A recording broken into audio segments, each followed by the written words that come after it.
on ne va pas avoir un rôle concret sur comment impacter la société, comme tu disais, comment la faire évoluer, comment apporter des projets concrets d'entreprise, etc. Par contre, notre sujet, nous, c'est plutôt comment chaque individu va être capable, au final, de créer sa propre transformation. Et en fait, ce qu'on a exprimé ensemble, ce que tu as expliqué sur le maker, en fait, il y a quelque chose d'important dans l'époque dans laquelle on est, c'est que une des révolutions, elle est très comportementale. Et en fait, quelque part, je pense que chacun est amené à devenir un peu designer. C'est ce que cette société nous invite à être. Si on prend un outil comme ça, en fait, on est tous avec cet outil-là, mais il y a deux postures. Soit on est suiveur, soit on est acteur.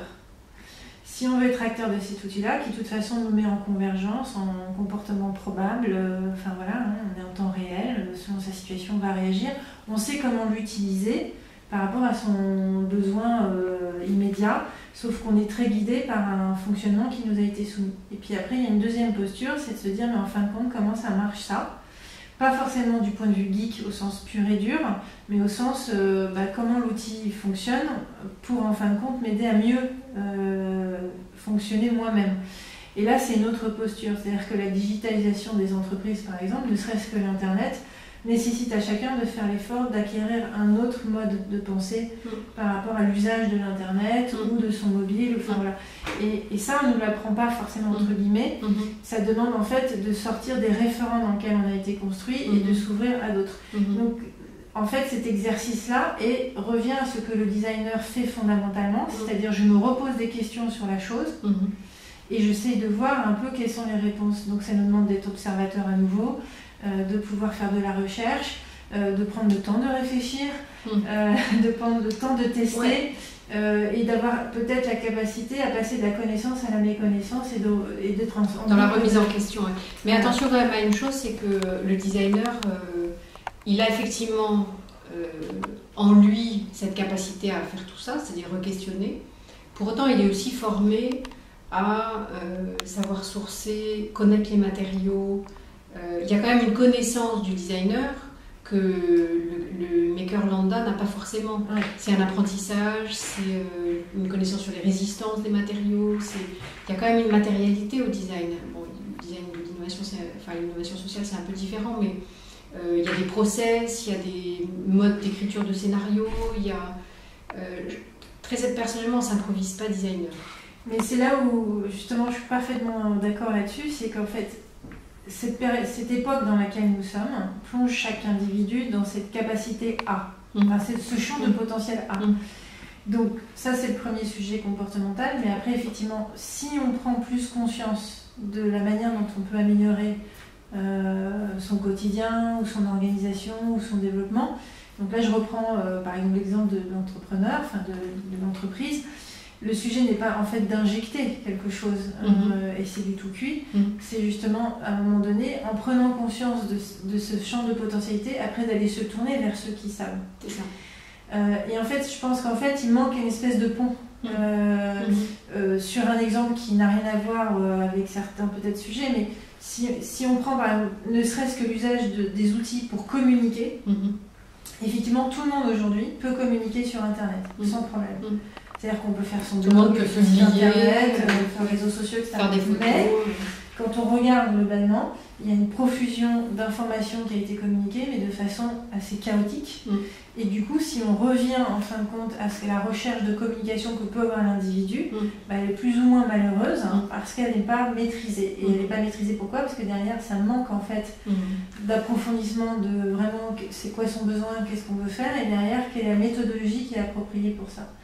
Donc après avoir eu une explosion de « oh c'est génial, c'est super, je peux tout faire », au final aujourd'hui on rentre dans une période où on est en train de prendre conscience que être sur Twitter, c'est pas juste je suis sur Twitter parce que les autres sont sur Twitter. Non, Twitter c'est un outil très particulier qui peut créer certains effets, on travaille d'une certaine manière et quand on a compris ça, quand on est dans ce mode de pensée, dans ce langage-là, on a les résultats qu'on peut imaginer.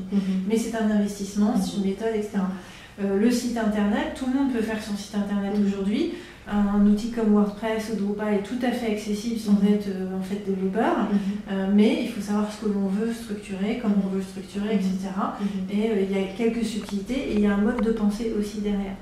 Donc en fait, c'est une révolution parce qu'il y a une libéralisation en fait. Un accès en tout cas, un accès plus aisé. Voilà. Mais ça demande aussi un accompagnement, c'est ce que tu disais, accompagner, donc il y a une éducation à créer derrière. Qui est de ne pas transposer son schéma derrière, mais de se réapproprier une autre façon de faire. Et c'est aussi le défi de notre période. Donc si on ne prend pas conscience soit qu'on a besoin de changer, mais ça veut dire aussi qu'il faut changer de manière de faire et qu'il y a peut-être une manière d'être guidé, aidé à faire, c'est aussi cette acceptation-là. Parce que le grand danger aussi de développement de nos entreprises, c'est qu'on peut croire que ça a été le cas. Moi, j'ai connu le monde de la vente à distance, donc j'ai vu le passage. Moi, je suis arrivée au moment du passage VPC VAD. C'est-à-dire, je venais pour accompagner le passage du numérique. Mais on ne montrait pas l'Internet, on montrait déjà le mobile en début 2000. Mais en fait, ce que moi j'ai vécu de l'intérieur, c'est que les entreprises se sont dit il suffit de coller les recettes de la VPC sur Internet, et Internet ne sera jamais un business à part entière. Or, c'était faux. Et donc, pour moi, c'est changer de posture comportementale. Donc, quelque part, si les dirigeants étaient un peu plus designers, voilà, ils avaient pris le temps un petit peu d'observer, de voir, etc. Et d'imaginer que les choses autrement, en fait. De les re-challenger, ça va peut-être éviter certains écueils. Et à côté de ça, d'accepter aussi que peut-être il y a d'autres méthodologies. Il faut avoir les outils culturels aussi pour être capable de poser la bonne question, qui est quand même à l'origine. Il ne suffit pas d'avoir les outils. Il y a un mode de pensée. Et c'est vrai que notre terrain à nous, c'est ça. C'est en fait d'utiliser le collectif pour amener chaque individu à développer son mode de pensée. Et en fait, un des principes fondamentaux, c'est la diversité. Donc on va croiser vraiment tout type de décideurs, mélanger aussi à des intellectuels, des chercheurs, enseignants, etc. Et donc on veut croiser réflexion et expérience terrain pour qu'en fait ça donne ce qu'on appelle la connaissance de la réalité. Et cette connaissance de la réalité, c'est un enrichissement qui vient du collectif et qui est très différent de moi. Donc ça veut dire que quand je viens, je suis en acceptation de lâcher prise et de partager mes convictions, quitte à ce qu'il y ait du frottement, voire même il en faut. Tout à fait. Dans ce sens-là, c'est assez proche du design, en effet. Voilà. Et c'est aussi pour ça que sur Résid, le programme Résid, on a créé un collectif qui ne se connaît pas. Et ça, c'est très bien. Et non pas une succession de designers de profil. Oui, le danger, c'est de rester cloisonné, en fait. Oui, puis c'est de reproduire ce qu'on sait faire. Et ce que nous, on essaye d'expérimenter dans notre processus de réflexion, c'est en fait le système de maillage. C'est-à-dire que la richesse se crée par l'interaction, parce que les individus ont un intérêt, donc ils vont tirer des ficelles, et après, ça va créer ce qu'on appelle une rente relationnelle, c'est-à-dire une rente collective. Donc c'est ça qu'on essaye d'expérimenter, parce que personne ne sait dire aujourd'hui quelle est la durée de la rente relationnelle. C'est passionnant, hein. C'est expérimental aussi. Complètement. Ça m'intéresserait beaucoup de voir de plus près. Je t'enverrai les choses, mais en fait, l'expérimentation se fait sur nous-mêmes.